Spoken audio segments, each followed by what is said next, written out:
everybody, welcome back to our channel and welcome back to Memorial May. Today I am north of Melbourne, Florida. I'm in a town called Rockledge. There's a house up here that I really want to see. It's called the Lawndale house. There's a historical marker in front of it because it is a very special type of architecture that is rare.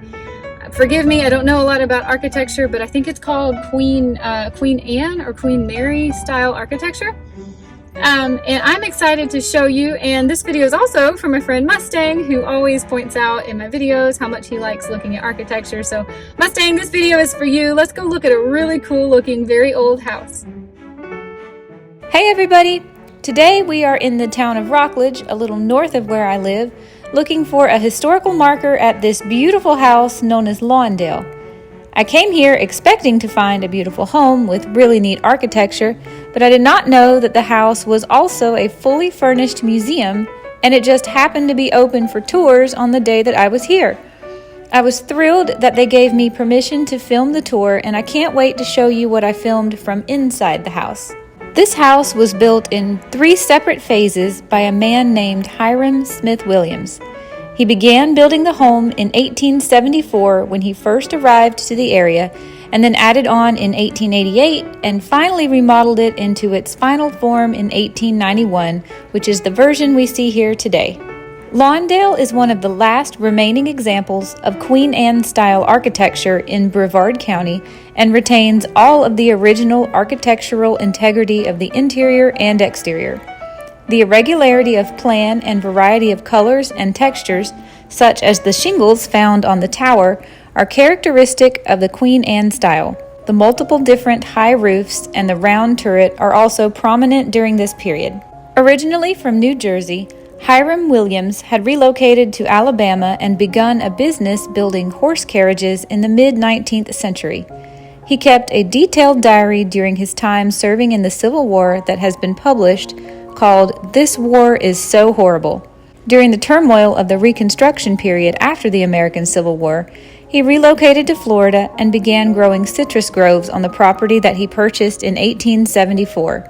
He eventually amassed hundreds of acres around his home and was very successful growing citrus. His citrus was labeled Lawndale, and his success helped establish Brevard County as a center for fruit packing. He began building this home for his family that at the time consisted of his wife Cornelia and their son Sidney, and fittingly they named their new home Lawndale after his successful fruit business. Their daughter Myra was born inside this home. Williams was very involved in developing this community and became the area's first postmaster in 1875, served as county treasurer for 9 years, as school trustee in 1880, and even served as a state senator beginning in 1885. He was also a partner in the introduction of the telephone service to Brevard County in 1901. Williams was highly supportive of education and even built a one-room schoolhouse in this home for the children in the neighborhood who did not have a school close by. He and his family spoke many languages, and his daughter Myra graduated from Rollins College in 1898, where she studied music education. H.S. Williams passed away at Lawndale in November of 1921 at the age of 88.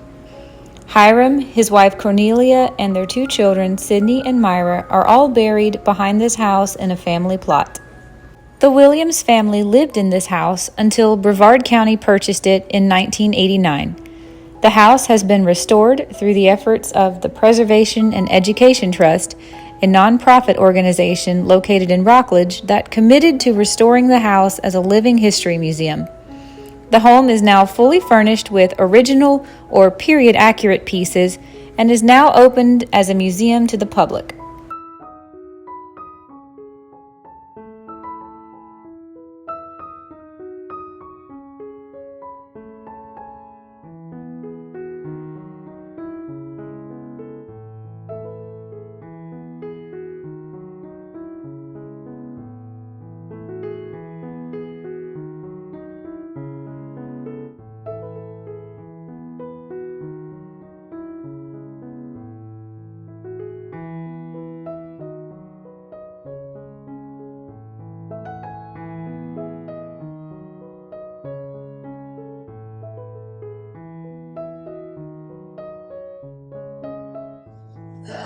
we came. Yeah.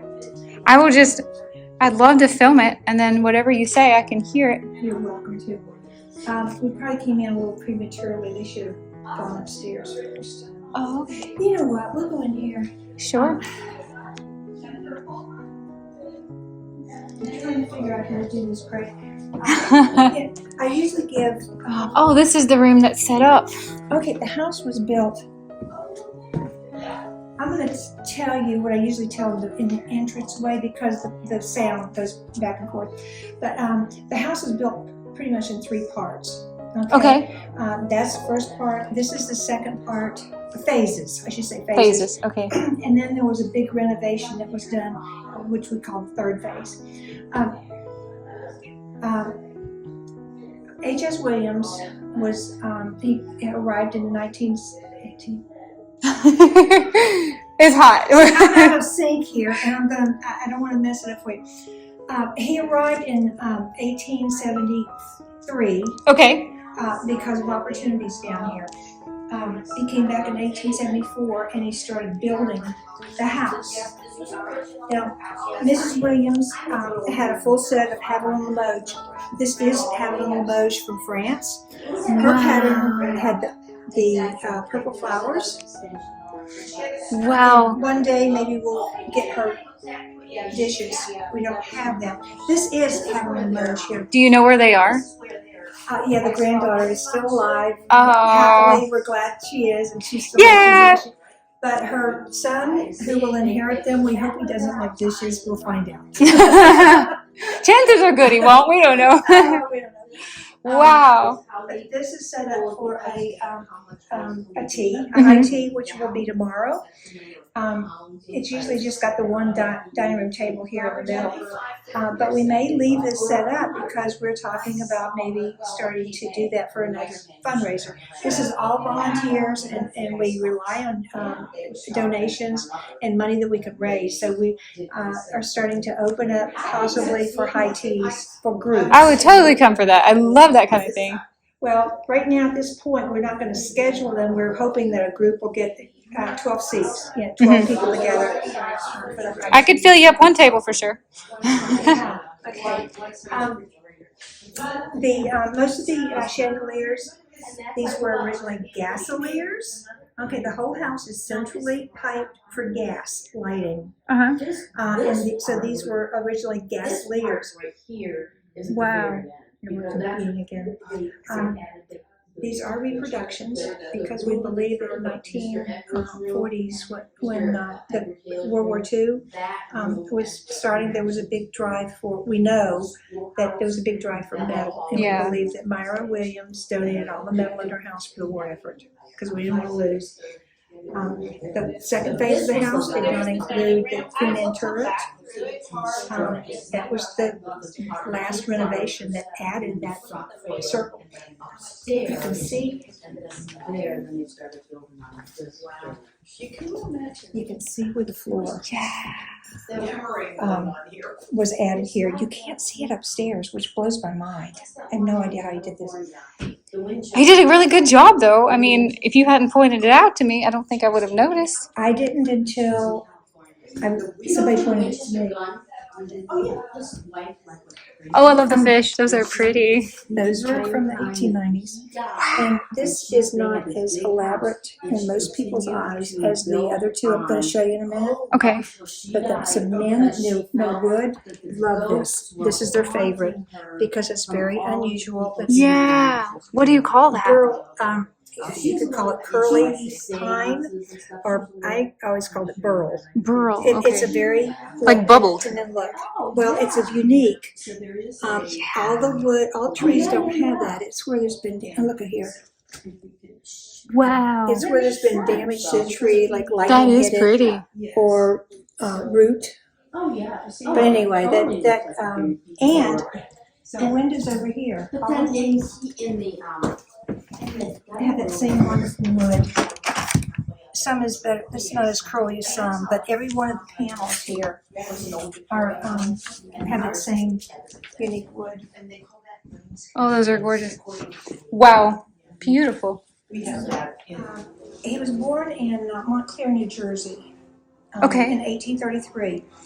He was born into a family that had been there for several generations. They were all horticulturists. Some people call them farmers. Mhm. They were all very successful. This is the house that Hiram Smith Williams grew up in Montclair, New Jersey. It kind of looks like this one before all the additions. I mean, it just has that aesthetic. It's gorgeous. I want you to notice the bay window. Mhm. Now we're standing in the first phase of the window of the house, and see what he puts in the living room. The bay window. To remind him of his childhood home. Well, it was inspiration for sure. Wow, those you don't see those on homes anymore. I know they don't do that. I'm going to go back to him before he got here, just a little bit about that life. He had an average education, but when it came to reading and writing, he excelled and he loved it, and he was very gifted in both of those skills. He did diaries most of his life, and that's why we get to know more about his life. By the time he's 19 years old, he's like, he wants to know a little bit more about these places he's been reading about. And one of the things he does is he heads west, young man. 1850, you know where out west was? It was Illinois, Ohio. Midwest now. Exactly. In Missouri. One of the ways he makes money while he's out there, he writes stories about his travel and sends them back to magazines. Go ahead. I want to be sure I didn't miss the family photos. These are his orange groves. Here? Yeah. On Merritt Island? Well, Rockledge. yeah. Now, okay. Which one is him? Okay, this is Mr. Williams. This is older. He's got yellow gray. Yeah. He's younger in this picture down here. And this is Cornelia and Sydney and their daughter Myra, who was born here in this house, and she died here in this house. Her whole life was here. Wow. So he stops in Missouri, and he's a teacher there for a year, and something motivates him to go to Alabama. He goes to Demopolis, Alabama, in that area of Alabama, and he starts his carriage making trade. And there he's a success. He's a young man still. He's making money. He's putting it away. He's saving it. Life is good, and he's got a good start to it. He stays there. He's still there, and the war breaks out. Civil War, 1860s. Yeah. Civil War breaks out. Remember where he's born? New Jersey. New Jersey. He's a northern boy. Yeah. He wants no part of this. However, he's bonded to friends in the community, and he's got property and a good business here in Alabama. Well, he avoids it for about a year, and then he gets pulled into it. Now, most wars have a corps. Today it's called the Civil Engineers. Back in that time it was Pioneer Corps. He joins that, and he starts building ships in Mobile, Alabama for the Confederacy, right down his alley, and is out of combat. Yeah. The war continues, the South starts losing, and then he gets pulled into combat. And he's there for a very short time before he's captured. The last 3 months of the war, he's in a prison camp. Fast forward, war's over, the South loses, he goes back to Demopolis, Alabama, or in that area anyway, and goes back to his carriage making business, and things are horrible. The place is war torn. What is left is the carpet baggers for people. He does stay long enough to meet Cornelia. She's a local. She was a Southern Belle at that time. He's about 35 years old. She's about 26. They do marry in 1870. 1871, Sydney's born. And he's got a family now. What's he going to do? Sydney's about a year old, maybe 2 years old, and he travels with his new family up to New Jersey, and he's looking for opportunities. And after the war, the United States government, you can still homestead land in Florida and out west. He learns about Florida, and he learns about what he grew up as, horticulturist. People are growing oranges down here, and they're making a lot of money. They're just starting in that part of the time, in that time frame. He comes down here in 1873 with his brother, and he finds 54 acres of property for sale. He buys it. This house is standing on part of that 54 acres. Okay, when he comes back, he goes back up, he sells everything, packs his family up, brings them down in a wagon, and he homesteads this property here. It's a wilderness. There's a cabin. Can't imagine. There's a cabin. There's one drafty cabin that he puts his Southern Belle into, and he starts building phase 1 of this house. Which is what we're standing in. Which is what we're standing in. He also files for homestead for 80 more acres of property. He lives here. You have to live here. You have to improve it. So you file for it, and they give you the lien on that property. Lien is the wrong word. But they grant you that property. You come back in 6 years. You show that you've improved it, and you stayed there, and they grant it to you. And that's what he did with another 80 acres. But he planted orange trees and such. Okay, now I'm going to go back to turn around. We're going to talk about the house. We're still in phase 1 of the house. Mm-hmm. All the woodwork in here and all of it in the entryway is original to the house. Wow. In his obituary, it says, the writer of the obituary talks about how many times he saw Mr. Williams pushing a raft of logs up to Titusville where the sawmill was. Okay. And then bringing lumber back to build the house. So the house is very likely built from lumber that grew here. Wow. What kind of wood did you say it is? It is, it's hard pine, which is a different kind of pine than just your pine tree that you see out there. It's a very hard part of the pine, and some people call it Merritt Island mahogany. And you'll hear that term. I haven't, yeah. A lot of it is stained to a mahogany finish, but it is harder pine, which gets harder with age. Is the trim original too? Mm-hmm. Oh, yeah. That is detailed. And I want you to notice when you walk around on the floor, it's not creaking. This house is solid, is all wood. Wait, is this the original floor too? Oh, yeah. Oh, yeah. Even in the original part, wow. Yeah, you're right, it doesn't creak. It doesn't at all. I just kind of thought the floor might not have made it this many years. That's crazy. Well, upstairs, you don't see it down here. Upstairs, they had somebody put an oak floor on top of it. And then there was some repair. Oh, oak's beautiful, but there was some water damage, and they were repairing that during the restoration. And they were going to put it back down. They looked, and they said they found this beautiful floor under it, so they ripped it up. You'll see it up there. And this is the heart of pine too? Mm-hmm. Yes. It's gorgeous. Mm-hmm. You don't need oak. Yeah, but you see the carriage making skills here in the fireplace. He built this? The mantle. He built it himself, or he oversaw it. It's beautiful. But his skills are in that for sure. Fireplace. The picture railing all the way around the house, and the gilding on it is original to the house. Wow. Wow, that's beautiful. And I told you about the central piping gas. Yep, and all the fixtures are... The fixtures are reproduction. The shades on there are original to the house. On the windows? On the lamps. Oh, on the lamps, Yeah. Wow. It's beautiful. Beautiful. This decoration here is not original. One of our volunteers spent hours at night building a portiere. Creating the portiere that he said that this entrance needed. It did. That looks fantastic up there. Very Victorian. He was a stickler. That's beautiful. These are very heavy, solid, sliding pocket doors that would separate. Now, this is first phase. The dining room would have been over here, so you'd want privacy between the two rooms. This piano is original to the house. Oh, my goodness. And we're very lucky to have it here.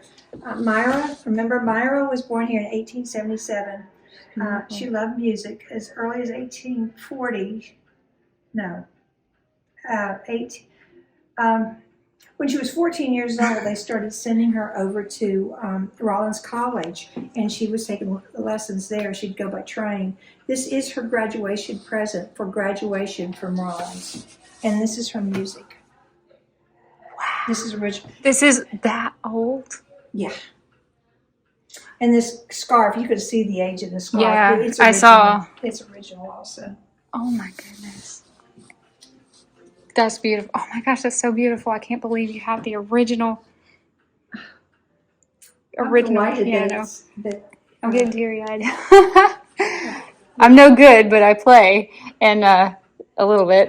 And I don't know, it's just, pianos are just one of those things, they're like books or friends or souls, you know? Like there's heart and soul in a piano. It's not furniture. It's we had a piano tuner in here for a while. He didn't get finished. It needs retuning. that's to be expected. It's what, more than 100 years old. 1898. You can see his carriage making skills in this fireplace and that great crown at the very top of it, the detailed hand carving. Again, here all the woodwork is original to the house, the picture railing and the gilding. Same thing with the chandelier. It's a reproduction chandelier, but the lampshades are original. There's one of them that's, no, it's 2 and 2. Okay. Oh, I see. You wouldn't have noticed. No, I would have never noticed that. But the furniture is of the period. The family did have the Eastlake style. Okay. And that's what we try to replicate. The melodeon in the corner is not original to the house. It's original to the period of time. And it does work. We've got a volunteer that was in here pumping and playing. It sounds like an organ. Wow. What did they like to read? Oh, fashion. It's an old Sears catalog. Wow. Oh, my mom has a sewing machine like this. I mean, it was passed down for many years, seeing her. The crazy thing is they keep working. I know. You don't have to repair old things, or if you do, they're not hard to repair. Oh, somebody cross-stitched it. Oh, no. Latch hooked. Yeah. Beautiful. So pretty. The colors on the wall, all the walls had to be plastered, and they are replastered in the original horsehair plaster method. When they were scraping them down to get them ready for the final coat, they were careful and tried to determine what was the first color that was ever on the wall. Mm-hmm. And those are the colors that you find in each room. I love the beachy colors. Yeah, it's very pleasing. It is. This is my favorite room so far. As a piano, and my favorite color walls. Okay, we got down to this part, and you can see the plaster is not quite prepared, but they're scraping this, and all of a sudden somebody read this. We haven't determined what that said yet, but this one says Mr. Williams died on this day at 10:20. Oh, no. And that might have been, so we've left that. The hall is I don't know. I know. Big? It's like ghost writing. Well, like the old Coca-Cola signs. I did not realize that there was layers of paint over this. They were actually scraping it. Yeah. So that's what happened. I'm surprised that much is left. Yeah. I just wish there was a year to go with that. Does that say November? It does say November. That's what I'm seeing anyway. But this, I know, it says at 10:20. Yeah. I used to think that was, 1620. yeah, but he died in 1921. Okay. So it's got to be the time. Okay. Wow, if only they could have wrote a little neater. Or firmer or something. And then this would have been, you'd have had to go outside to the kitchen to deliver food to the dining room. Okay. Because they were always separate because of fire issues. Yes. Yeah, I remember learning that. Last time I tried to open this, somebody was in here. Ah! It was locked. But I don't know what they use this room. This is. But this is a functioning bathroom, and it's got some nice pictures in it. Wonder what they would have been, like a coat closet or something maybe back in the day. I don't know. That is an answer I don't know. And this is just storage. But I've got to find out. I think those shelves are probably just because they look like the same pine. Mm-hmm. If they were his. Yeah. But anyway, we use that for our. It smells like an old house in there in like the best way. What do you smell the attic? But here you can see each one of these are a little different. You got to really study. And one of them is actually upside down. And I forget where it is. Oh. But these, the distances, these are all hand. This one might be it. It's not on level with everything else. Oh, you're right. absolutely right. That's It could be. beautiful. Well, anyway, but he didn't build the house with his own hands. I'm sure he paid. He was a very busy man, but he did oversee this personally because he wanted the staircase to come down wider at the bottom, and he wanted these capitals, is what we believe they are called, to be exactly like that. Oh, it's gorgeous. It's so pretty. And they're upstairs in the living quarters. We started out in here. See, we did this room pretty. We did, yeah. Thoroughly.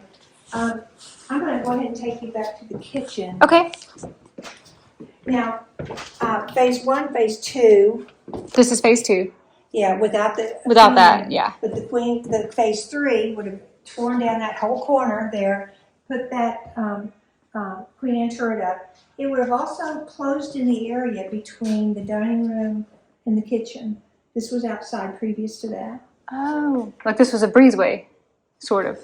Well, it was open to outside. That was the kitchen, and this was just open? Also, the last part of our tour is the schoolroom, which is at the top of this. This was outside, so the children could go up there without going to the house. She got a wonderful pantry. I haven't peeked in here. There's one lady that has just cleaned this place up to perfection. So many antiques in here. Oh, yeah. Oh, my parents have a whole bunch of those. Blue glass. Wow. This cutout here in the wall is the size and location of their original icebox. They would have filled that whole space up there. Wow, that's as tall as me. I've never seen an icebox this big. Mm-mm. I'm sure they exist. This is original to the house, and it would have hung on the outside of the house because I learned this just working here. The icebox opens on the back, and this being on the outside, then it tells the iceman that I want 75 pounds of ice. If it's like this. If it's wintertime, maybe 50 pounds of ice. If it's July or August, you want 100 pounds of ice. Wow! And that hangs on the back side, and he loads it, and you can get it out from in here. And then you pay him. That's awesome. Is this the original one? Yeah, I believe so. That's my I understanding. have never heard that before. That's awesome. And that's probably for picking ice, right? Yeah. Or to chop it up. So, Mr. Williams was the first. He brought the telephone to Brevard County in 1900. He was the first president of the first company, about 1900. Wow. So he would have had some of the first. Amazing. Yeah. This is the first kitchen sink, and this is where the kitchen sink was. And for years they didn't have running water here. In 1891, he had a 334-foot well dug at the top of the hill, which brought him an endless supply of water here. Wow. And this was the kitchen. Oh, of course it is. This is an 1895 kitchen. Oh my goodness. Do you know how this works? This oven? You mean how to work it? Yeah. Okay.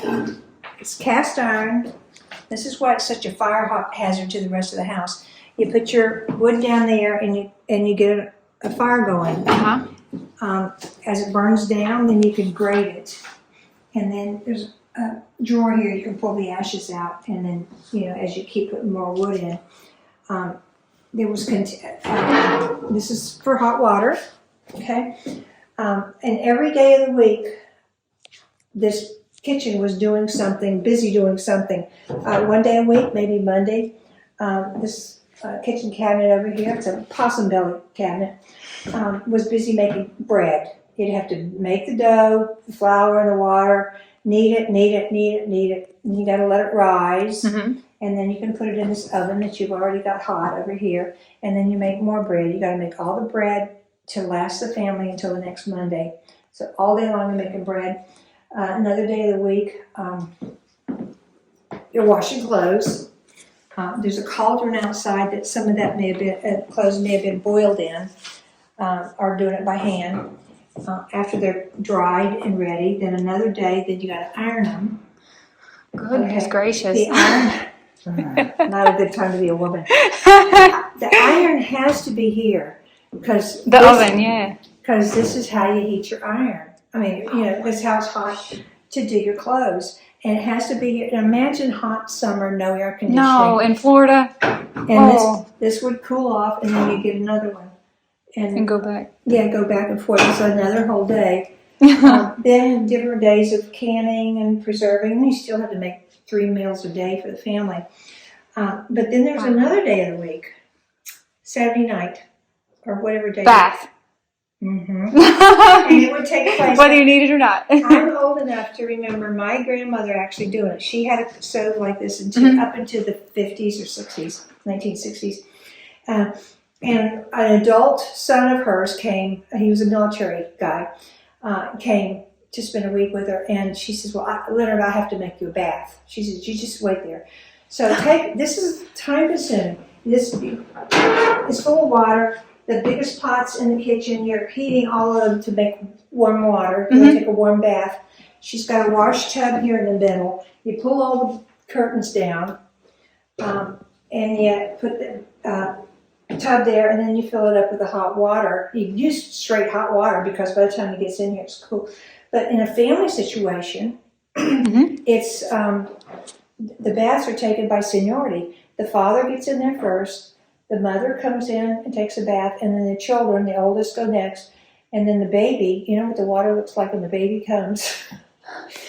I had heard that recently, and that's where the expression "don't throw the baby out with the bathwater" comes from, because you could lose your baby because it gets so dirty. The water is so gross. I hope that's exaggerated. But anyway, that's what life was like. Wow. Can you imagine? In the kitchen. I mean, I can imagine, but I can't. Well, I saw my grandmother do that. Now they would wash, during the week, but they had these they had a pitcher of water and a wash bowl upstairs, and you could wash your face and your hands and whatever else was necessary. Okay, we're going to go upstairs now.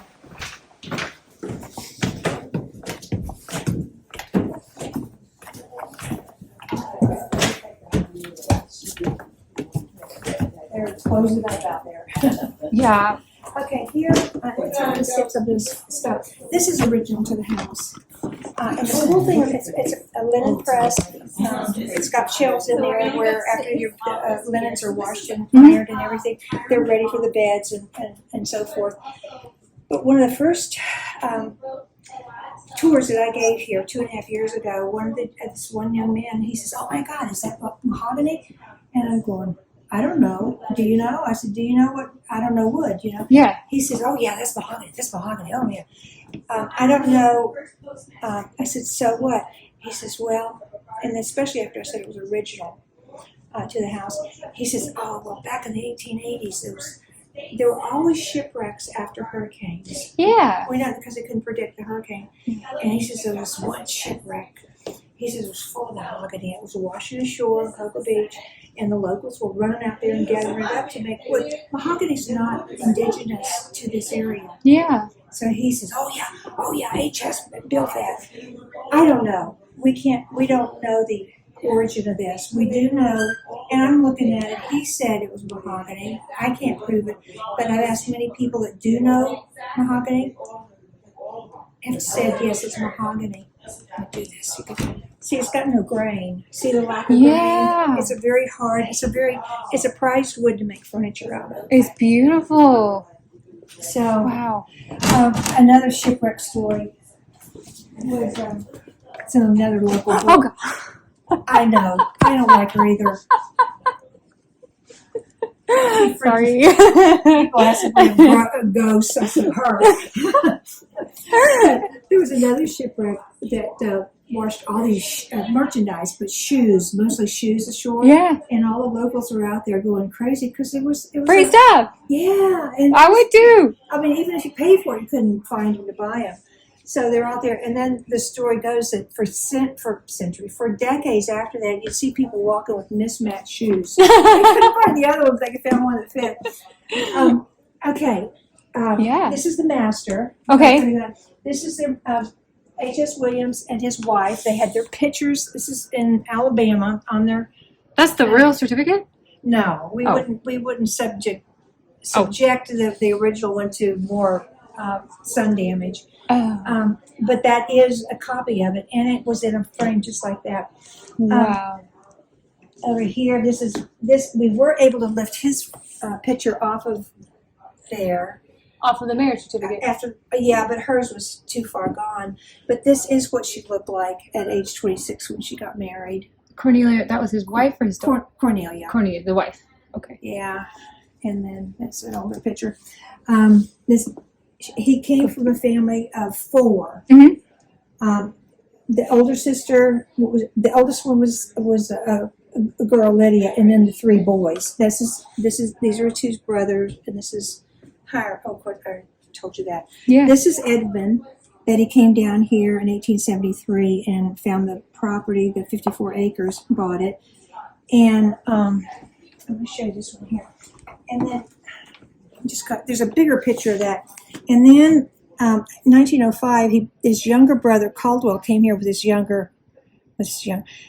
his wife, his new wife, and at that time, this is his sister Lydia, was with him. So there's 3 siblings there, and then those are her children. Because that's Mr. Williams, Cornelia. Wow, he brought the family down. Well, they stayed in contact. Her family came and went, and they visited their families. Both of them, they stayed in touch with their families their entire life. 1874, I've never seen a house this old with a closet. Yeah. Good point. Mm-hmm. My aunt is in real estate, and she told me once that closet space, the more you had closet space, the more property tax you had to pay back in the day. I keep hearing that, and this is tongue-in-cheek, okay? He was like one of the first tax collectors of the county. Oh. I'm tired. That's Okay. tongue-in-cheek, okay? So that's why he has a closet. No. I'm sure he paid every tax it was owed. I'm sure. But that may not have been a rule, or it did, whatever. Original to the house, all the trunks that you see are original to the house. The quilt rack is original. The wicker table is original. The hat is Mr. Williams. His own hat. His hat. It survived all these years. Well, there's more of his things that have survived that his granddaughter still has in her possession. Does she ever come visit? She's 97, so yeah. Oh, wow, okay. But it's not very far, so sometimes she does. And then this cute little chair that just shows its wear is rumored to have come from Alabama with her 2-year-old son. That is adorable. Those are beautiful boots. Beautiful boots. Those are not to the family, but they're to the period of time. They're real leather. And as far as the trunks, when they got established and enough money, they bought property in Brevard, North Carolina. Oh. And the train started coming through this area in 1891. Mm-hmm. And they could board the train and take the train. It was a 3-day trip to go to Brevard, North Carolina. They had a cabin up there, and they would get away from the summer heat for some period of time. I've seen it's like a lot of Floridians do that I've heard of in my historical studies. I'm from North Carolina. I get it. We got a great summer. Yeah, you do. You really do. Okay. Oh, and the funny looking light. Whoa, I didn't even notice that. You're going to see that in every room upstairs. Is that original? No, it's a reproduction though. Now, they lived here for over 20 years with just gas light or acetylene light or kerosene, whatever, candles. But around late 1880s and the 90s, electricity came through. It wasn't reliable or available 100% of the time. It was great when it was, but it wasn't. They'd turn it off after a certain time at night. So this invention came up where you could have gas on the right, and that is an original shade, or electric on the left. Wow. Oh, cool. What's the little ring that hangs down for? Is that supposed on to... and off for the gas. That's cool. So they could have it both ways. Yeah. I love it. And it didn't blow up. Always good. It's a beautiful bed. It is. It's a donation. That is beautiful. All right. Oh my. We're not going to go up there. No, Obvious I'm reason. scared. Yeah, and feel that hot air coming down. But up there, there's Wow. two. Oh, that smells like an old house. Yeah. But up there, there's 2 rooms, bedrooms as big as the one you just came out of, and they do have closets. Wow. They rented rooms here as early as 1880. They got here in 1874, remember? Yeah. And this is the first part of the house. So they rented some space. It's in the local paper that H.S. Williams has guessed. 1884, he's advertising in newspapers upstairs, uptown, up north. Up north. Somewhere up. That he rents rooms. That he can sleep 20 people here.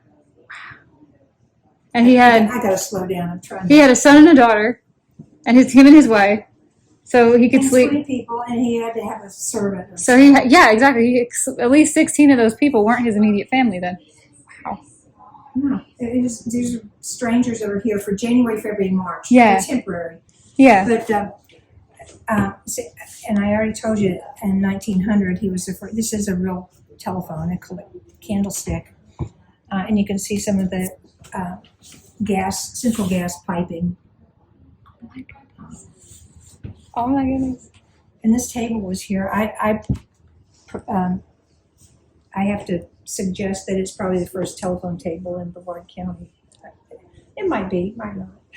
That's a blast from the past. I haven't. Okay.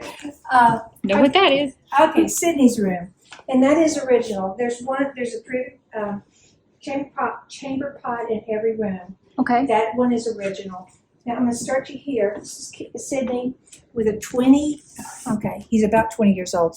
A 54-pound Is that a fish? drum, and they are still in the Indian River. It is a fish. He speared it on the very back Wow. of it. It says Sydney. It says Sidney Williams with a 54-pound drum that he speared. I've never even heard of a drum. That's as long as he is. I was on a nature tour years and years ago, and then one of the objectives of the tour, it was at night, and they breed at night in very deep spots of the river, and the way they breed is do-do-do-do-do-do-do. It's a drum sound, Yeah. and that's how they attract. That's how they got their names. Yeah. Wow. Oh, I left my water somewhere. I start choking. I gotta go find my water. I'm having allergy problems. Tis the Original to season. the house is the checkerboard, the little building blocks. This table, I'm going to tell you about that in a little bit. And those jackets there, those were Sydney's, and he's wearing one of them in this picture over here. He went to East Florida Seminary, which is now the University of Florida, but it was a military school at that time. Oh, he's so young. He handsome. looked young until even at 50 years old. He looked young. It must have been, was it this one? Yeah, it's got the Yeah. tails on the Yeah. back of it. Wow. Roadbed, have you ever seen a roadbed? I have, yeah. Being in North Carolina, you probably would, and you know the whole rest. Have to tighten it. They skip the story. That's the sleep tight. That's what sleep tight. Don't Yeah, let the bed bugs fly. Crank your rope tight when it gets saggy. There's oars are original to the house, and there's a fishing pole over there propped up. That is original. Life was on the river. You didn't get hungry down here. If you just go out, and the river was just loaded with fish. Clean fish. Yeah, anything you wanted.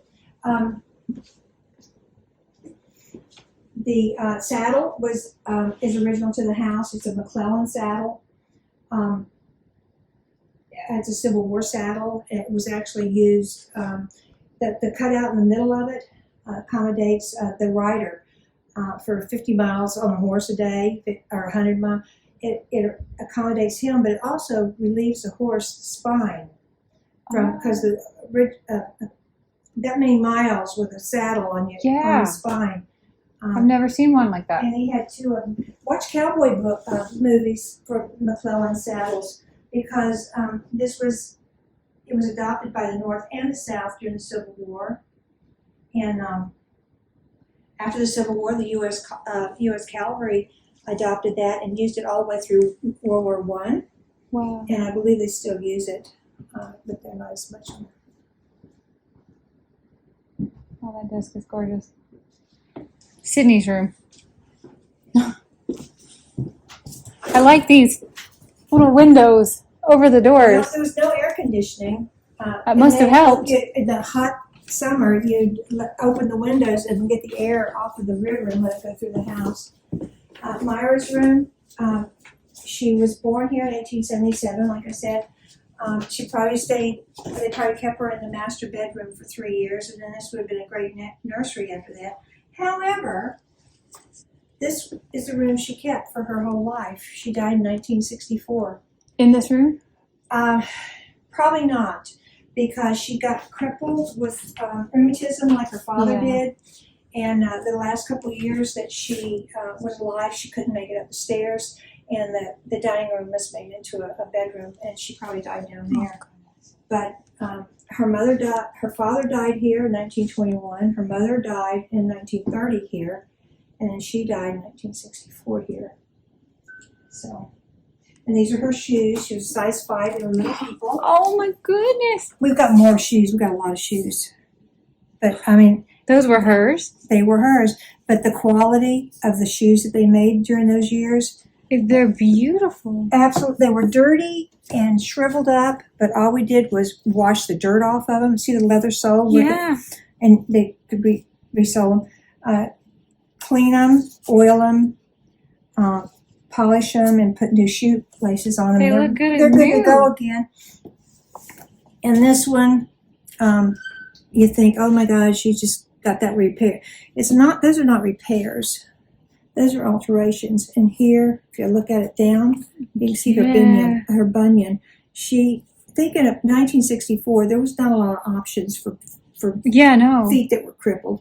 And she widened it here and widened it over here. So She did that herself. no. Well, I mean, she had it done on purpose. Yeah, and you can see it's been resold. So this is probably her last favorite pair of shoes that gave her any Such comfort. beautiful, tiny little feet. Yeah, size 5. Yeah, I'm a size 9 over here. I always wanted little feet. Me too. Wow. That's just a picture, but Myra is in this one here on the left. See her with it? Her? Yeah, that's Myra. That's her? Yeah. Oh, she cute. Are these her friends from Rollins? No, this River Road right here. These Oh. would be neighbors. That light's messing you up. But when she got out of college, Oh, I saw it. Said Myra. I picked her out by myself. I didn't see this. I want credit for that. when she got out of Rollins College, graduated, she loved music, but she loved languages too. And she'd been studying German, French, and Spanish since she was 14 years old. She was like her dad. She loved everything. She had the opportunity to go to Cuba to be the governess for a Cuban family there. Wow. Cristobal de la Guardia was the Secretary of Justice. Uh-huh. And he went down there. She went down there. See the holes in the floor? Get inside her. Yeah. She brought this picture back of Mrs. de la Guardia with Raphael, one of the children. And later on, after that, they stayed in communication. This is the family when they got bigger. This Mr. and Mrs. de la Guardia and 2 of the children. I wonder where they are today. I know. Or their descendants. These children may have migrated in the 60s when Fidel Castro took over Cuba. I tried to search them because I'm a researcher. I'd love to know.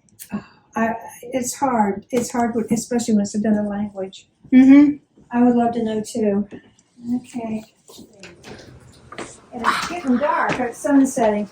Every book on those shelves are from the original Williams Library. Wow. And this is where you learn about their interests. It was just extensive. It was everything. There's comedy up there.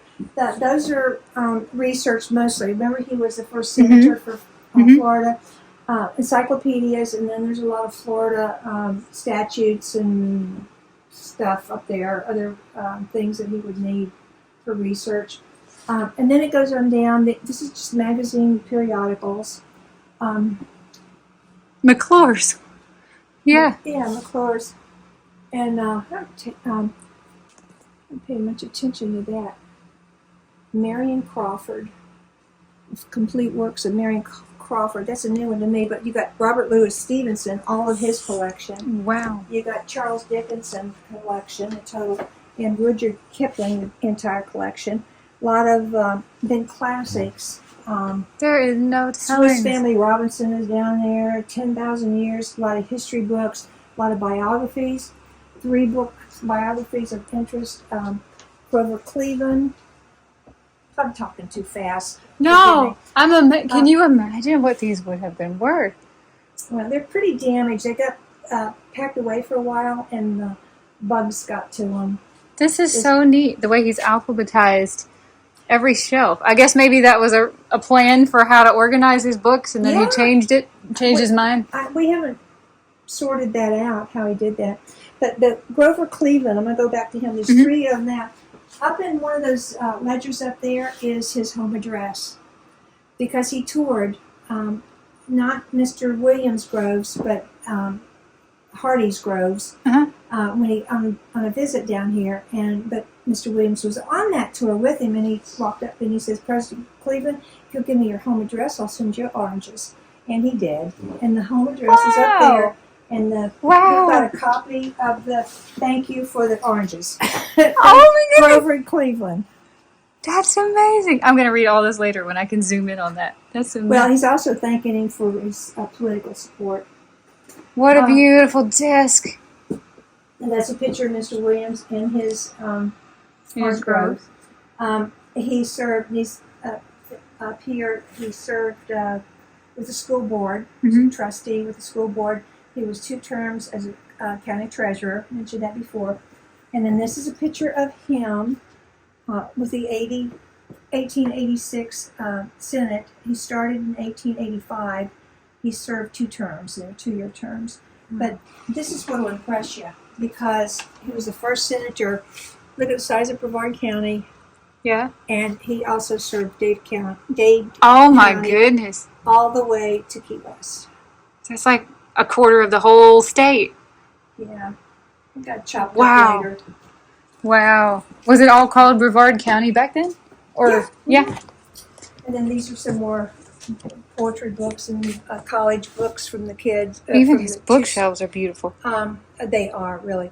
And then this is Robert Burns. This is in poems. This is how we know she studied German. These are German, French, and Spanish. And those are not how to speak it. It's just books. Books in those languages. Yeah. Wow, people, I just feel like they were so much more intelligent back then. They studied things, you know? Like, the more I learn about them, I really like this family. They were just very nice. They were intellectuals. They continued to self-educate for their entire life. That's amazing.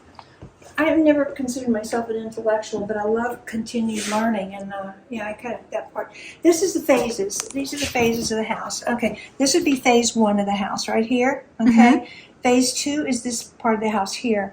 Now look, you can see the corner of the house. There's no queen and turret. And these 2 are here because it's phase 2 of the house, because you can see the separation of the porches better. Okay, separation. Yep. Well, he went in there on phase 3, the big mass renovation, and look, these are orange trees. All right, he rips the porches out, all of the porches, because we could see and reuses the boards. We go up in the attic here, and there's boards up there with green paint on one side. Yes. Well, it's good wood. He too. recycled. Yeah. Nothing wrong with that. He tore the end of the house down and put the Queen Anne turret. And now, dating it, this is a guess, okay? This one's dated 1891. There was a big freeze that killed a lot of orange trees, most of them. And the orange trees are absent here. So this might be 1894. Okay. Might be. But this palm tree right here is still here. You want to see it? Yes, I do. I do. Could you? Is it right outside the window? Okay, you have to real close. Real close. And then... Is it that one? Yeah, it towers over it now. That one. 100-year-old. I don't think I ever thought to wonder how long a palm tree lives, but I wouldn't have thought they would live this long. 130-something years, at least. And then this is a funny looking separation here because he cut through. He says, "Okay, I'm gonna connect downstairs. I'm connecting upstairs too." This is where the kitchen breezeway is, right? We're gonna be above the kitchen here. Ooh. Oh, what a cute little nook. Isn't that cute? Yeah. The schoolroom. The schoolroom. Remember what I told you about the post office? There was no post office. Yeah. Well, I'll gather the mail. Well, I kind of did that with the schoolroom too. There was no school close by, and there's kids all over, up and down the river and across on Merritt Island. They came by boat. There would not have been more than 9 of them. We decided 9 would be all that would. You could 9 would be all that would fit. Well, we're also counting the hooks on the wall. Yeah. Oh, okay. The hooks are original. Wow. Yeah, they are. And that envelope that's pictured up there, on the writing on the outside of it, it's a deed on the inside, so we can date when this stopped being the schoolroom. Okay, deed to the schoolhouse lot on Barton Avenue. This school was built when the one on our property was too small for the increasing number of students, and it stated January 1889. And, these are original desks to the school that was here, and the original chairs. Oh my goodness. What a cute little stove. Wow. So, and this is the end of our tour. This is awesome. Isn't that cool? Yes, this has been amazing. Thank you so much. Oh, I'm so glad you came. I hope I haven't kept you too long. No. Expecting you to be open. I was just going to see the marker and take a picture, but Well, thank you for coming. I am so glad that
my goodness, I cannot believe I got to tour this beautiful home.